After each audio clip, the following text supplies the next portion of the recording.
ಚಿತ್ರದುರ್ಗದ tool fab ಕಂಪನಿಯಲ್ಲಿ ಆಡಿದ್ದೇ ಆಟ, ಹೇಳೋರಿಲ್ಲ ಕೇಳೋರಿಲ್ಲ ಅಂತಹ ಪರಿಸ್ಥಿತಿ ಬಂದ್ಬಿಟ್ಟಿದೆ. 12 ಗಂಟೆ ದುಡಿಸ್ಕೊಂಡು 8,000 ಪುಡುಗಾಸು ಸಂಬಳ ಕೊಟ್ರೆ ಅವರ ಒಂದು ಸಂಸಾರವನ್ನ ನಿಭಾಯಿಸೋದು ಹೇಗೆ, ಅವರ ಜೀವನವನ್ನ ನಡೆಸೋದಾದ್ರೂ ಹೇಗೆ? ಚಿತ್ರದುರ್ಗದ ಟೂಲ್ ಫ್ಯಾಬ್ ಕಂಪನಿಯಲ್ಲಿ ಆಡಿದ್ದೇ ಆಟ. 12 ಗಂಟೆ ದುಡಿಸ್ಕೊಂಡು 8,000 ಪುಡಿಗಾಸು ಸಂಬಳ, ಸಮಾನ ಕೆಲಸಕ್ಕೆ ಇಲ್ಲ ಸಮಾನ ವೇತನ, ಕಾರ್ಮಿಕರ ಶೋಷಣೆ. ESIPF ನೀಡದೆ ಕಾರ್ಮಿಕರ ಜೀವದ ಜೊತೆ ಚೆಲ್ಲಾಟ ಆಡ್ತಾ ಇದ್ದಾರೆ. ವರ್ಷವಿಡೀ ಕಾರ್ಖಾನೆಯಲ್ಲಿ ದುಡಿದ್ರೂ ಸಿಗಲ್ವಂತೆ. ESIPF ಟೂಲ್ ಫ್ಯಾಬ್ ಕಂಪನಿ ವಿರುದ್ಧ ಕಾರ್ಮಿಕರ ಪ್ರತಿಭಟನೆ. ಮೊಳಕಾಲ್ಮೂರು ತಾಲೂಕಿನ ಕಣ್ಣುಕುಪ್ಪೆ ಬಳಿ ಇರುವ ಕಂಪನಿ ಇದು. ಗಾಳಿ ಯಂತ್ರದ ರೆಕ್ಕೆಗಳನ್ನ ತಯಾರಿಸುವ ಕಾರ್ಖಾನೆ. 8 ಗಂಟೆ ಬದಲಿಗೆ 12 ಗಂಟೆಗಳ ಕಾಲ ನಿಯಮ ಬಾಹಿರ ಕೆಲಸ. ಇದನ್ನ ಓವರ್ ಟೈಮ್ ಅಂತ ಕನ್ಸಿಡರ್ ಮಾಡಬೇಕಾಗತ್ತೆ. ಕಾರ್ಖಾನೆಯಲ್ಲಿ ದುಡಿಯುವ ಕೈಗಳಿಗೆ ಕೇವಲ 8,000 ಸಂಬಳ. ನಮ್ಮ ಕೆಲಸಕ್ಕೆ ಭದ್ರತೆ ನೀಡಿ, ಕನಿಷ್ಠ ವೇತನ ಆದ್ರೂ ಕೊಡಿ. ಟೂಲ್ ಫ್ಯಾಬ್ ಕಂಪನಿ ವಿರುದ್ಧ ಕಾರ್ಮಿಕರು ಪ್ರತಿಭಟನೆ ಮಾಡಿದ್ದಾರೆ. ಚಿತ್ರದುರ್ಗದ ಟೂಲ್ ಫ್ಯಾಬ್ ಕಂಪನಿಯಲ್ಲಿ ಆಡಿದ್ದೇ ಆಟ ಆಗಿದೆ. ಹೇಳೋರಿಲ್ಲ ಕೇಳೋರಿಲ್ಲ. 8 ಗಂಟೆ ಕೆಲಸ ಮಾಡಿಸ್ಕೊಳ್ಬೇಕು, ಆದರೆ 12 ಗಂಟೆಗಳ ಕಾಲ ನಿಯಮ ಬಾಹಿರವಾಗಿ ಕೆಲಸ ಮಾಡಿಸ್ಕೊಳ್ತಾ ಇದ್ದಾರೆ, ದುಡಿಸ್ತಾ ಇದ್ದಾರೆ. ಆದರೆ ಕೊಡುವಂತಹ ಸಂಬಳ ಎಷ್ಟು?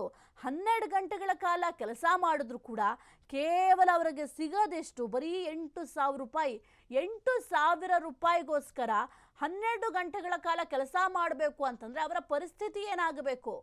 ಅವರಿಗೆ ಬೇಕಾದಂತಹ ಭದ್ರತೆ ಕೂಡ ಕೊಟ್ಟಿಲ್ಲ. ಕೆಲಸದಲ್ಲಿ ಕೆಲವೊಂದಿಷ್ಟು ಭದ್ರತೆಗಳನ್ನು ಒದಗಿಸಬೇಕಾಗತ್ತೆ. ಇನ್ನು ಎಂಪ್ಲಾಯೀಸ್ಗೆ ಬೇಕಾದಂತಹ ಕೆಲವೊಂದಿಷ್ಟು ಸೌಲಭ್ಯಗಳನ್ನು ಕೂಡ ನೀಡಬೇಕಾಗತ್ತೆ. ಅಲ್ಲಿ ಯಾವುದೇ ರೀತಿಯ ಸೌಲಭ್ಯಗಳಿಲ್ಲ. ಬಹಳ ಪ್ರಮುಖವಾಗಿ ವರ್ಷವಿಡೀ ಕಾರ್ಖಾನೆಯಲ್ಲಿ ದುಡಿದ್ರೆ ಒಂದು ESI ವ್ಯವಸ್ಥೆ ಕೂಡ ಇಲ್ಲ.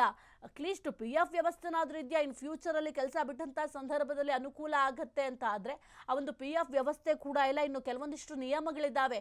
ಇಷ್ಟು ಜನ ಕಂಪ್ನಿಯಲ್ಲಿ ಕೆಲಸವನ್ನ ಮಾಡ್ತಾರೆ ಅಂತಂದ್ರೆ PF ಇಡಲೇಬೇಕು, ESI ಒದಗಿಸಿಕೊಡ್ಲೇಬೇಕು ಅಂತ. ಆದ್ರೆ ಎಷ್ಟರ ಮಟ್ಟಿಗೆ ನಿಯಮಗಳನ್ನ ಪಾಲನೆ ಮಾಡ್ತಾ ಇದ್ದಾರೆ? ಅದರಲ್ಲೂ ಎಂಪ್ಲಾಯೀಸ್ಗಳನ್ನ ಯಾವ ರೀತಿ ನಡೆಸ್ಕೊಳ್ತಾ ಇದ್ದಾರೆ, ಶೋಷಣೆ ಮಾಡ್ತಾ ಇದ್ದಾರೆ. ಎಂಪ್ಲಾಯೀಸ್ನ ಏನ್ ಅನ್ಕೊಂಡಿದ್ದೀರಾ? 8 ಗಂಟೆ ಕೆಲಸ ಮಾಡಿಸ್ಕೊಳ್ಬೇಕು. ಈಗ ಒಂದು ವೇಳೆ 12 ಗಂಟೆ ನೀವು ಕೆಲಸ ಮಾಡಿಸ್ಕೊಳ್ತೀರಾ ಅಂತಂದ್ರೂ ಓವರ್ ಟೈಮ್ ಅಂತ ಕನ್ಸಿಡರ್ ಮಾಡಬೇಕಾಗುತ್ತೆ. ಅದಕ್ಕೆ ಎಕ್ಸ್ಟ್ರಾ ಪೇ ಮಾಡಬೇಕಾಗತ್ತೆ.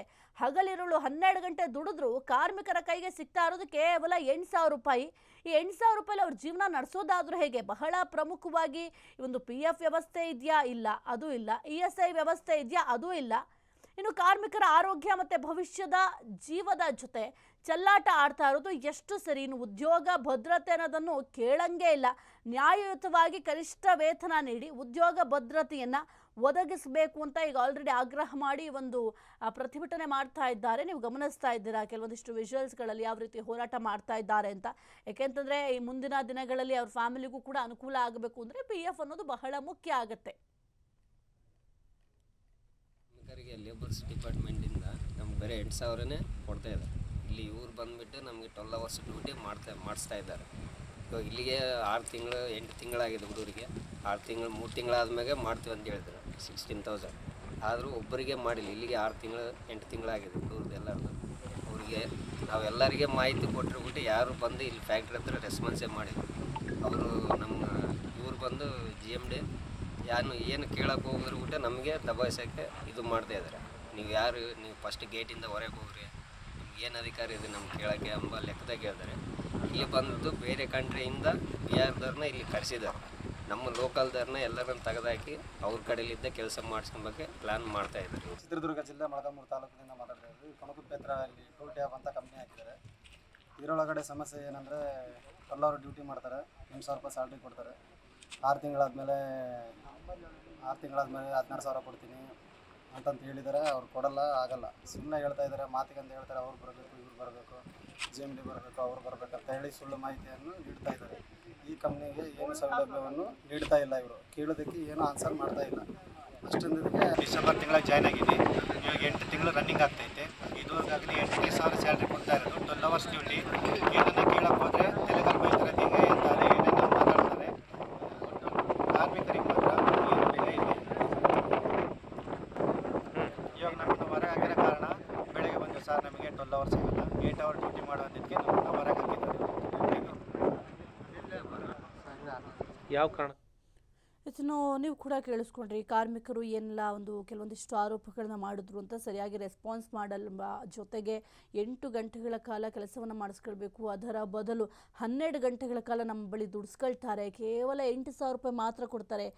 ESI ಆಗಿರ್ಬೋದು, PF ವ್ಯವಸ್ಥೆ ಆಗಿರ್ಬೋದು, ಯಾವುದನ್ನು ಕೂಡ ನೀಡ್ತಾ ಇಲ್ಲ. 6 ತಿಂಗಳಾಗಲಿ ಸಂಬಳ ಹೆಚ್ಚಳ ಮಾಡ್ತೀನಿ ಅಂತ ಹೇಳ್ತಾರೆ, ಆದರೆ ಯಾವುದೇ ರೀತಿಯ ಸಂಬಳ ಹೆಚ್ಚಳ ಕೂಡ ಮಾಡಿಲ್ಲ ಅಂತ ಭಾರಿ ಆಕ್ರೋಶವನ್ನು ವ್ಯಕ್ತಪಡಿಸ್ತಾ ಇದ್ರು.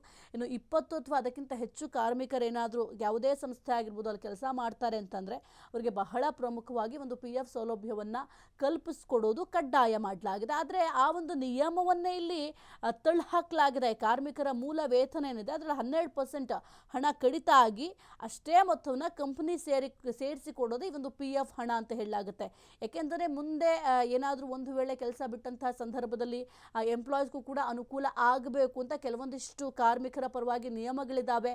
ಅದೆಲ್ಲವನ್ನು ಕೂಡ ಪ್ರತಿಯೊಂದು ಕಂಪನಿ, ಕೇವಲ ಇದೊಂದೇ ಕಂಪನಿ ಅಲ್ಲ, ಟೂಲ್ ಫ್ಯಾಬ್ ಕಂಪನಿ ಅಷ್ಟೇ ಅಲ್ಲ, ಎಲ್ಲ ಕಂಪನಿಯೂ ಕೂಡ ಪಾಲನೆ ಮಾಡಲೇಬೇಕಾಗುತ್ತೆ. ಇದು ಕೂಡ ಮೂಲ ನಿಯಮ. ಇನ್ನು ಅದರ ಜೊತೆಗೆ ಯಾವುದೇ ಕಂಪನಿ ಆದರೂ ಕೂಡ 10 ಅಥವಾ ಅದಕ್ಕಿಂತ ಹೆಚ್ಚು ಕಾರ್ಮಿಕರಿರುವ ಸಂಸ್ಥೆ ಆಗಿದ್ದರೆ ಮಾಸಕ 21,000 ರೂಪಾಯಿ ಒಳಗಿನ ಸಂಬಳ ಪಡೆಯುವಂಥವ್ರಿಗೆ ESI ಕೂಡ ಕಡ್ಡಾಯ ಮಾಡಲಾಗಿದೆ. ಇದು ಕಾರ್ಮಿಕರು ಮತ್ತು ಅವರ ಕುಟುಂಬಕ್ಕೆ ಉಚಿತ ವೈದ್ಯಕೀಯ ಸೌಲಭ್ಯವನ್ನು ಒದಗಿಸಲಿಕ್ಕೆ ಅನುಕೂಲ ಆಗುತ್ತೆ ಅಂತ ಕಡ್ಡಾಯ ಮಾಡಿದ್ರು ಕೂಡ ಯಾವುದೇ ರೀತಿಯ ಸೌಲಭ್ಯಗಳನ್ನು ಕೂಡ ಒದಗಿಸ್ಕೊಟ್ಟಿಲ್ಲ.